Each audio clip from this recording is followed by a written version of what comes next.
Good morning student. हम पढ़ेंगे कक्षा 7वीं की हिंदी में भी हम रिवीजन कर रहे हैं। तो पार्ट 1, 2, 3 हो चुका है। आज पार्ट 4 पढ़ेंगे। उस पार्ट 4 में है मौसी। इसके लेखक है श्री भीष्म साहनी। देखो, मौसी एक ऐसे चरित्र की कहानी है जिसे लोग क्या करते हैं, जगत मौसी। जैसे हम किसी भी एक व्यक्ति या महिला को जो गांव में रहती है उसे कोई एक नाम अगर दे दिया जाए तो उसी नाम से वह क्या हो जाती है, प्रसिद्ध हो जाती है। तो इस पाठ में ऐसे ही दिया गया।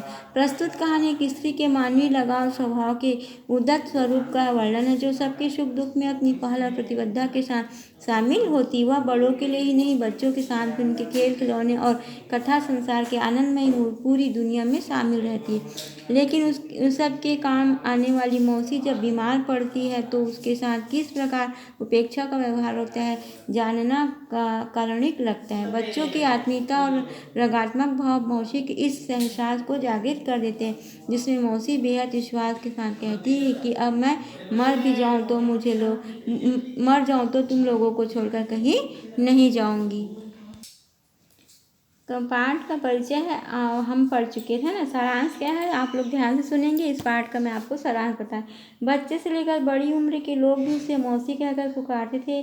किसी के यहाँ कोई बीमार हो अथवा शादी हो, मौसी वहाँ सबसे पहले पहुँचती थी। घर घर जाकर लोगों के काम में हाथ बढ़। मौसी एक ऐसी महिला थी जो सभी के सुख दुख में क्या हो जाती थी, शामिल हो जाती थी, और गांव के लोग उसे हर सुख दुख में बुलाते थे और उनसे क्या करते थे, सलाह भी लेते थे। वह कहाँ से आई थी, वह कौन थी, यह कोई नहीं जानता था। किसी को यह भी नहीं मालूम था कि वह कहाँ रहती है और कहाँ जाती है। मोहल्ले में भी वह कब आई किसी को पता नहीं था। दोपहर ढले नीम के चबूतरे पर बैठी थी और बच्चे खेल कूद कर जब थक जाते तो मौसी को घेर कर उसे तोता तोती की कहानी, काठ के घोड़े की कहानी, सुंदर बाई की कहानी सुनते थे। वह महिला सा दुपट्टा ओढ़ी रहती थी, जिसके प्रत्येक कोने में क्या क्या था, चना चबेना और बच्चों को देने के लिए बांधे रखती थी। देखो, ये चबूतरे के पास बैठी है पेड़ के, और आसपास क्या है, बच्चे हैं, ठीक है, उनको घेर कर बैठे हुए, और वो उनको क्या सुनाती थी, कहानी। एक दिन मौसी स्कूल के गेट पर नहीं दिखी, ना दोपहर ढले नीम के चबूतरे पर। बच्चों ने बहुत ढूंढा पर मौसी कहीं ना दिखी। कुछ दिनों बाद अचानक पुल पर बच्चों की मौसी दिख गई, जो अन्यत्र जाने के लिए तैयार थी, परंतु बच्चों ने उसे रोक लिया। स्कूल ने उस बच्चों को अपनी पानी पिलाने की नौकरी मिल गई और रहने के लिए घर। देखो, एक बार क्या हुआ, वो किसी को दिखाई दी तो सब लोग सोचने लगे कि मौसी कहाँ गई। फिर अचानक एक दिन वह दिखाई दी और स्कूल के पास, तो स्कूल के जो लोग थे उसको क्या कर लिए थे, नौकरी पे रख लिए थे। वो बच्चों को क्या करती थी, पानी पिलाती थी। जैसे आप क्या यहाँ स्कूल में देखो ना, दाई रहती, उसी तरह उसको क्या किए थे, स्कूल के जो मास्टर थे वो स्कूल में रख लिए थे बच्चों को पानी पिलाने के लिए।